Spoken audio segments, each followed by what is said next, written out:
Hi, this is Team ORION, and we're going to show you what it's going to be like to have your robot inspected for a VRC competition for V5 robots.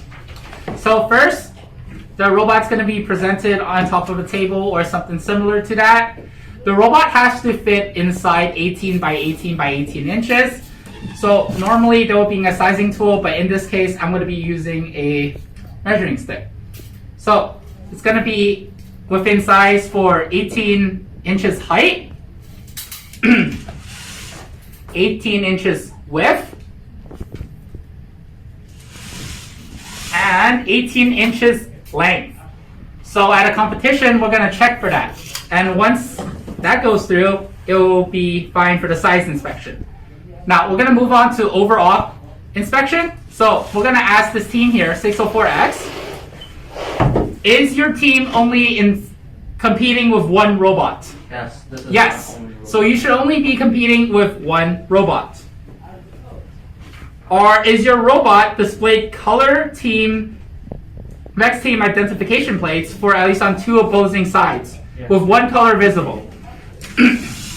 So in this case, red is shown on this side, and another red is shown on this side.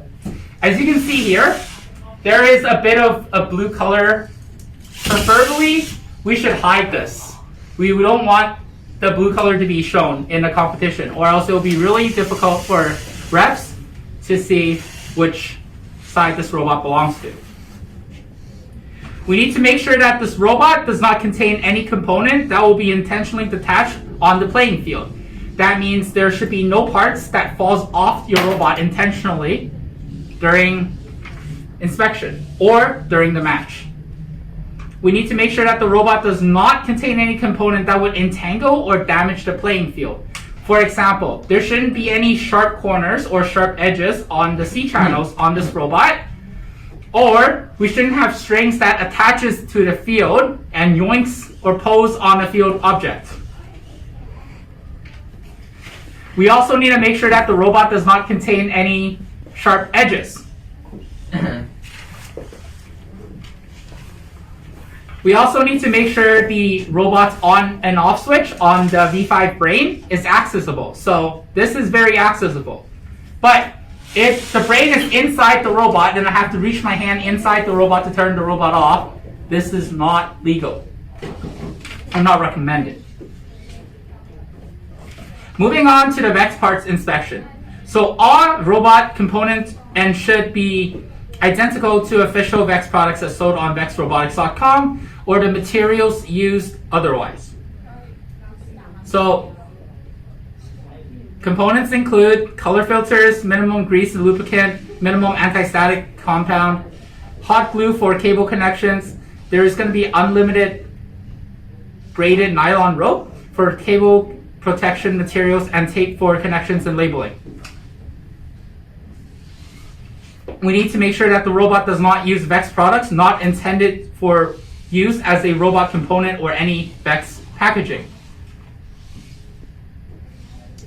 All the components on the robot not meeting VRC inspection criteria are non-functional decorations. That means I can't have a measuring stick inside the robot here just attached to the robot. This is not very legal. But let's say if I'm hanging this over the metal just as a decoration and it's non-functional for our scoring, this is very legal. Any non-shattering plastic on the robot must be cut from a single sheet of 0.07 inch material, not larger than 12 feet times 24 feet. Inch. I think it's inch. So your robot should only have one V5 brain. One right here. Your robot will utilize the VEXnet wireless communication system,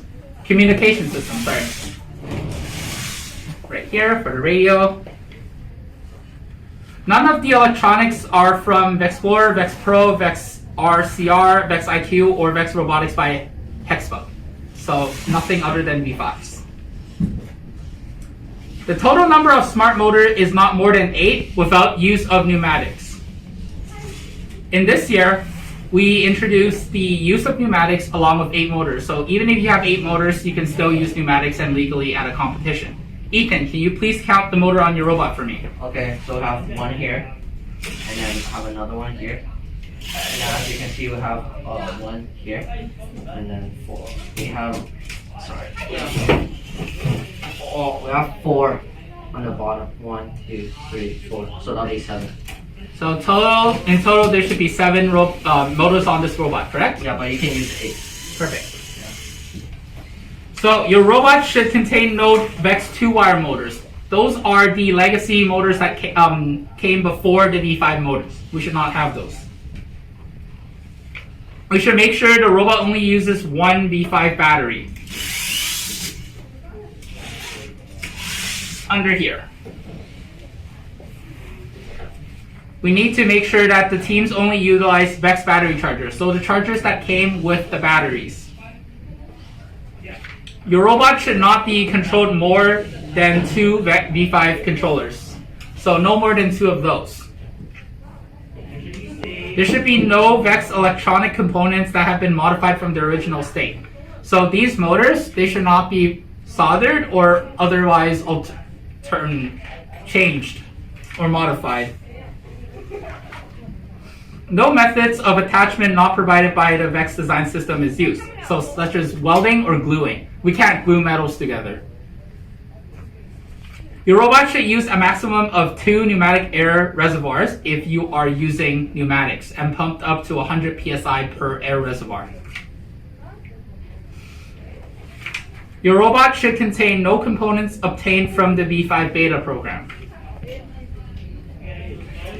If any custom cables are used, they should be made with only official V5 cable stocks.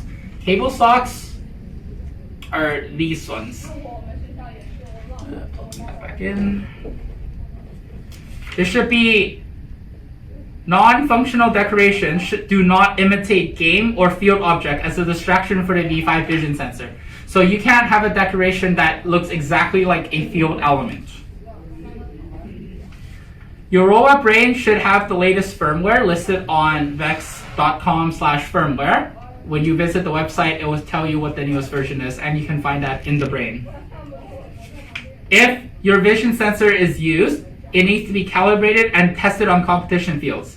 This is not required to pass inspection, but it is recommended you calibrate the vision sensor before competing. Next, we're going to move on to field control check. So your robot should successfully complete the field control check procedure, which means that when I use a competition switch to control the robot, when I put the competition switch in disabled mode, the driver should not be able to control the robot. So the wire will be plugged into the central hole. I am going to put this on disabled mode for driver.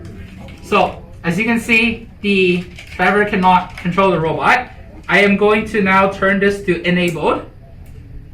The robot should be able to be controlled. Once I turn this off, it should not be able to move. Moving on, we have the autonomous portion. This is to make sure that the autonomous will work. I'm going to run the autonomous for 1 quick second to show you that the robot should move by itself. So Ethan, can you put the controller down?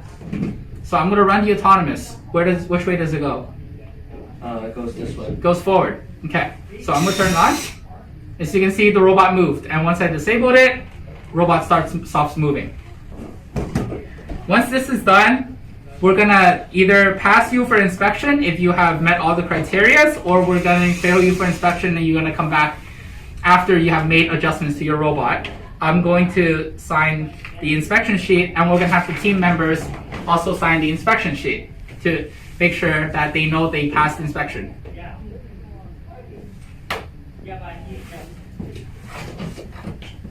Oops.